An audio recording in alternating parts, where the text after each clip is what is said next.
What up, YouTube? Webhead Mike here, and conventions are nothing new to me. I've gone to a few of them in my time, most of them in Philadelphia, Wizard World, PhillyCon, whatever. But then I had some old friends from college reach out and say, Mike, we're going to go to Zenkaikon for the LARP out in Lancaster, PA. Are you down to come? And I haven't seen these guys in person for at least 2 years, maybe even 3 or more.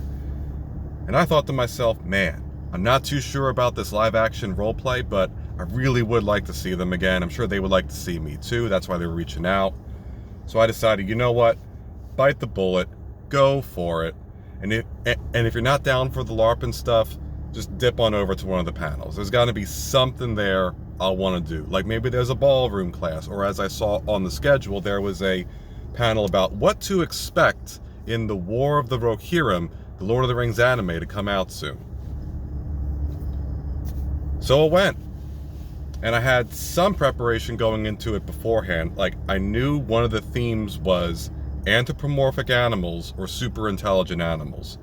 So, for example, any Zootopia character would be available, and also one of my friends was playing Kermit the Frog. Now, when I get there, I then have to find out what character am I playing.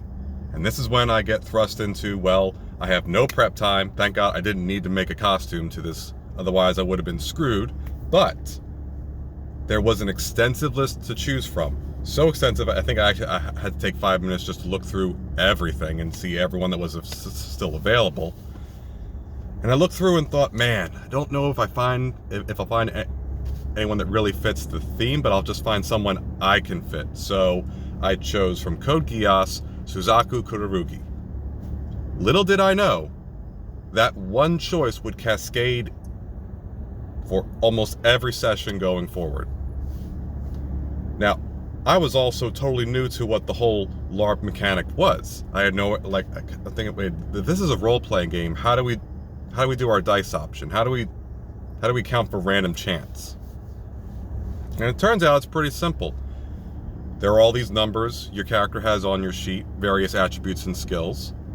And then there's always the challenge rating or contested value based on an opponent's number. And you and the GM would decide which is higher, which is low, and then you do rock, paper, scissors to meet the difference.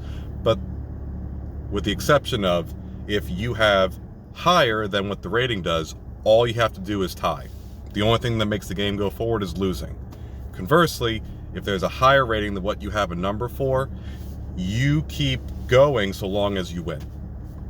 And you have to meet out the difference. So I thought, you know what? That's pretty cool. That accounts for enough random chance.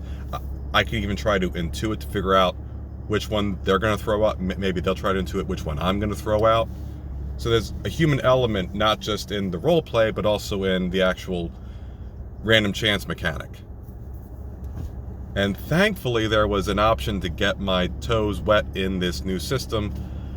It was called Petting Puppies. But before I get ahead of myself on that, I then got introduced to the whole setting, which was there were 6 factions of animals at play here, and they were in conflict with each other, and they were trying to figure out how to stop this conflict going forward. And it was prompted by some event called the wilding, very similar to what you saw in Zootopia, where some animals would revert to baser instinct and become just an animal and not be able to converse, engage in commerce, whatever. So here I am as Suzaku Kururugi, with my mech too, the Lancelot, wondering, how am I going to fit into this? And thankfully, that's where there was a beginner event, Petting Puppies. Low stakes, pure mechanical information, very easy to go through. And this is when I figured out, okay, rock, paper, scissors. If I'm high, meat is beat. And then some of the things went along the way, like trying to figure out, all right, based on my role play, what should I say, Suzaku? I'm sorry. As Suzaku, what should I say or what should I do to influence not only the best outcome, but what would make sense for him?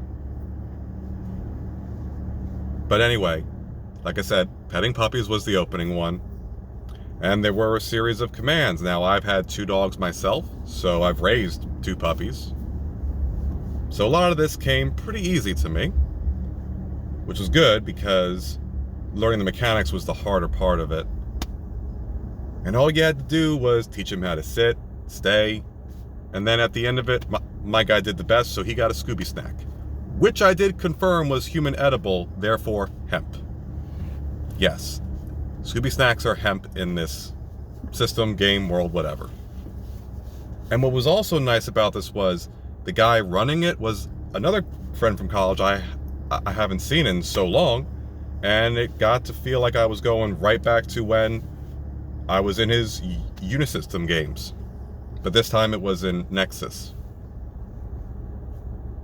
But no, yeah, it was great. I mean, didn't really get to hang out too much or chat because those GMs are super busy. They have so much going on. There are probably 4 or 5 events happening simultaneously, and then after every 2-hour session or so, they all huddle back, exchange notes, figure out what would happen going forward, and then they would disseminate back to us for the next session. But the real nice thing about it was the petting of the puppies led up perfectly because Big Bird was our instructor, and then at the end of the session we then find out that Big Bird has been kidnapped, and then if we want to find out more about that, we go to the next specific one, which I believe was the lizard contest. And I'll go into more on that later because I'm already at 7 minutes or so.